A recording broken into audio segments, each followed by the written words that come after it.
It's here. It's finally draft day, and not long before the Eagles are on the clock. Could the Birds trade up to grab Jalen Carter, and how does he feel about that? Plus, has Howie Roseman actually come around on the idea to draft 5? And according to ESPN, Philly might land 2 Pro Bowlers on a draft night trade? But first, let's run it.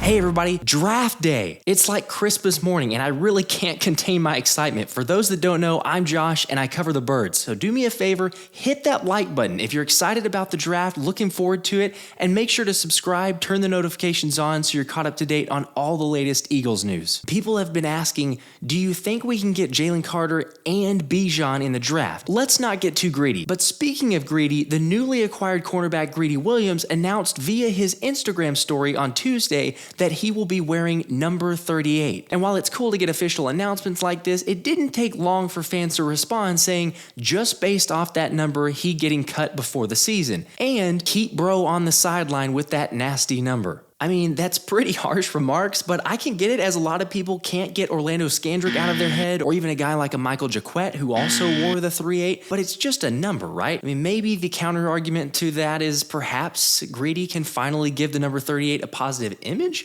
I don't know, just funny seeing the comments because I don't think it's that big of a deal, but obviously it is to some people. What do you guys think? One player that could be set to wear the Kelly green soon is Jalen Carter, according to Tony Pauline of the Pro Football Network, as he said, confirmed with multiple sources, the Eagles are setting the groundwork for a potential move up from pick number 10 if they could get one of the pass rushers. Reading between the lines and based on recent reports suggest that the pass rushers Pauline is referring to would be Will Anderson from Alabama, Tyree Wilson from Texas Tech, or Jalen Carter from Georgia. But it sounds like the latter is the most likely after Jalen Carter was interviewed yesterday by NBC's John Clark on whether or not he thought the Eagles would take him in the draft, saying he believes so, and the visit with Philly was very good. Carter went on to say, I like the scenery, I like the coach of the D-line, the GM, I love everybody, the head coach too, a very cool guy. But Carter also felt like the feeling was mutual and was relieved to share more with the team during his April visit to answer questions about his character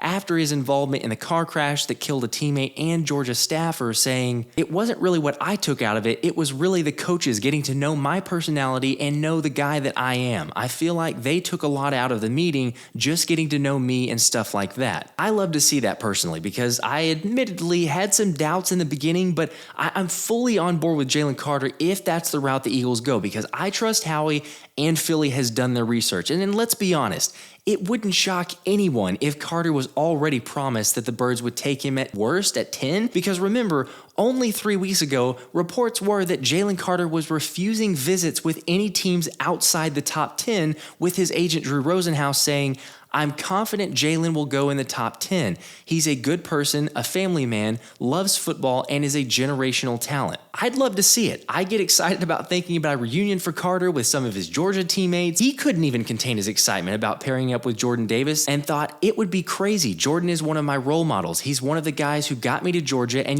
if I can get to the league and happen to get drafted by Philly and play with him, it would be awesome. Carter went on to say that Jordan really taught him how to act on and off the field and overall just made him a better person, and that he also looks up to Nakobe Dean, who was a leader on the 2021 Georgia team that won the national championship, and Eagles fans should expect the best from Dean. He put in so much work. I was just proud of seeing what he did for Georgia, and it really motivated me to get where I am. I know, like I mentioned a second ago, we've heard some of this stuff, and it really helps to add context to more of insight on his character and motivations. It really does feel like Philly would be the best fit. Now, I don't think Jalen is going to be available at 10, but perhaps you could trade up, grab him at 6 or 7 like the reports are saying. But what do you think? Hearing this extra info and Jalen's motivation, how much would you give up for him? Another big name linked to the Eagles is the offensive tackle Paris Johnson Jr. after he shared about his most recent visit in Philly with Devin Jackson of the Inquirer and how much he'd love to play for O-line coach Jeff Stoutland, saying, Coach Stout is a legend. I think the technique we were able to talk about, which I can't share, just how well he is able to develop guys.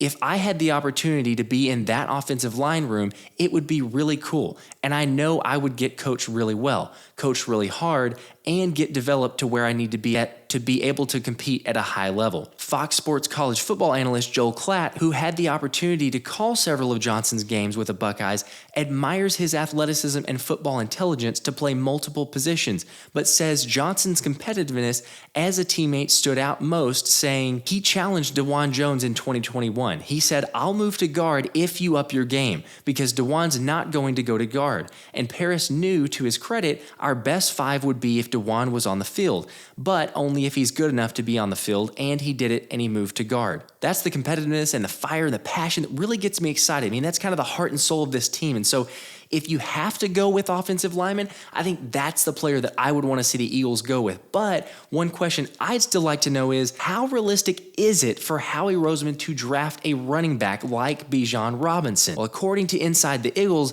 not as crazy as you might think. So you're telling me there's a chance? Heading into Carson Wentz's second season as the starter, Howie Roseman was looking to surround Philly's franchise signal caller of the moment with reliable offensive weapons. One of the players he had his sights set on was a former Stanford star and son of a Super Bowl champion. Yes, that would be Mr. Christian McCaffrey.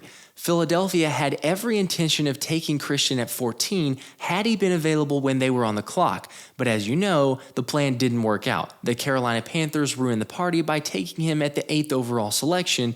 The Eagles wound up with Derek Barnett, but that didn't stop Philly from trying to move on another tailback later. One of the lesser mentioned aspects of this story is after missing out on McCaffrey, the Eagles set their sights on adding Dalvin Cook, but again, their plans were foiled, this time by the Minnesota Vikings. So my first takeaway on this is, maybe it's not inconceivable to think that Howie Roseman would actually go after Bijan Robinson, because based on the info there, the Birds have seemed interested to add weapons and difference makers, and according to James Palmer, teams view Bijan as a mismatch even in the passing game. But I've talked to a number of teams that have worked out Bijan Robinson, and a lot of those workouts some of these teams have had, Andrew, have been about using him as a mismatch, putting him in different spots all over the field, and they've been really impressed with him as a receiver. We know how good he is as a running back, but that added element of his game really is appealing to a lot of different teams. Another guy who is completely on the Bijan train is Brian Baldinger after he sat down with LT. No, not that LT. This one, LaDainian Tomlinson. Baldy said, "We just started watching games. LT thinks Bijan Robinson reminds him of himself." This isn't just some random player. This is a 6-time All-Pro, 3-time first team, 5-time Pro Bowler, 2-time rushing yards leader, MVP, and Hall of Famer. So I think if he's saying something, you have to take note and listen. But I really hope Howie is strongly considering. Regardless, though, everyone seems determined that the Birds will select a running back in the first round.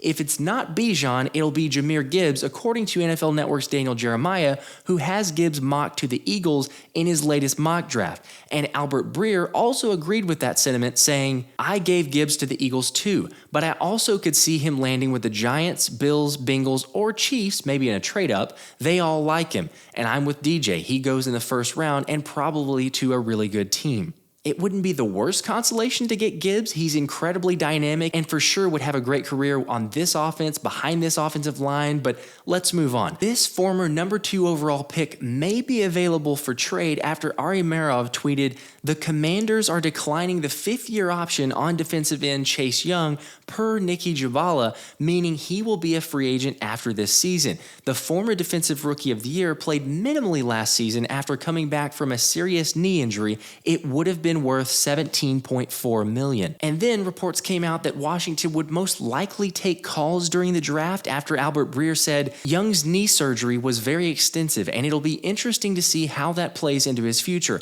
I'd imagine this prompts teams to make exploratory trade calls to Washington this week. But do we really think the Commanders would consider trading Chase Young to Philly? I actually like him, and I wouldn't mind taking a flyer on him for a 4th or 5th round pick, see how it pans out, because I do think he still has something left in the tank, but the injuries have cost him so far. So yeah, a 4th or a 5th round, I can't see something like this happening though, because it's in the division, but I don't know. We'll have to see. One trade that is apparently close to happening is DeAndre Hopkins being traded after Pac-Man Jones said on the Pat McAfee show yesterday that his sources tell him it's between the Bills and the Chiefs. But ESPN's Dan Orlovsky still believes the Eagles are in play, as he said, "We should all pay attention to DeAndre Hopkins and Budda Baker in Arizona. If I was Philadelphia, I would be making the call to see what it's going to take to potentially acquire those guys. Because can you imagine if you add DeAndre Hopkins to this offense, it's an RPO-based offense with A.J. Brown, they are going to get a ton of single coverage looks. Their big bodies will make the offense even easier to operate, and then defensively, they need a safety. I would say that Budda Baker is the ideal fit for a guy who can play coverage but also be a very aggressive hitter against the run. And they did lose C.J. Gardner-Johnson in their secondary, so just have two names to pay attention to because I think the Eagles are very so much aware because their 2-year ideal window is now. Orlovsky isn't wrong in that Howie Roseman does appear to be getting very aggressive with that 2 to 4 year window and winning now. And let's not forget, Howie has been interested in DeAndre Hopkins for a long time as they tried to make the Houston Texans an offer in 2020 but were given a low ball offer. And it's not something Howie's kept hidden about his frustrations. When asked about the DeAndre Hopkins trade, Howie Roseman said that the Texans weren't offering the same deal that the Cardinals got. So it's not totally out of the realm of possibility, but my first question is why? Why do we really need him? I love DeAndre Hopkins and I think he's a great talent, but this isn't Madden and there's a lot of mouths to feed. And so I'm just not sure the asking price would be worth it for what the Cardinals may want. And does it really fit with the scheme of this offense? I don't know. But let's pause and reflect on the list of notable rumored players to the Birds so far. DeAndre Hopkins, Budda Baker, Derrick Henry, Jeffrey Simmons, Kevin Byard, Patrick Queen, Devin White, Dalvin Cook, Austin Eckler, Ezekiel Elliott, Kenny Golladay, Chase Young, Joe Mixon. The list goes on and on. It's absurd. I don't know, maybe we'll see one of those trades or a couple of those trades executed tonight or in the coming days maybe, but what do you guys think? Who do you want? Out of that list, is there anyone? We'll be live tonight, all night, myself and Thomas Mott, lots of giveaways, having a really great time. Swing by, say hi, hang out, chat it up with us as we watch everything unfold. Hope to see you then. This has been the Philly Special.